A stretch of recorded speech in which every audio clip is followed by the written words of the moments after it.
हाय दोस्तों, आप लोगों के बीच मैं गायत्री एक बहुत ही मज़ेदार चुटकुला कजरी गीत लेके आई हूँ।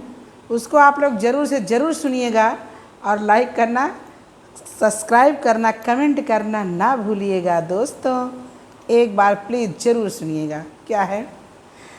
ऊंची ऊंची बखरी देखिलो भाना भैया बिरनु, लो भाना भैया बिरनु, हो भीतरा कहलिया न जाना भैया बिरनु, भीतर के हलिया ना जाना भैया बिरनु।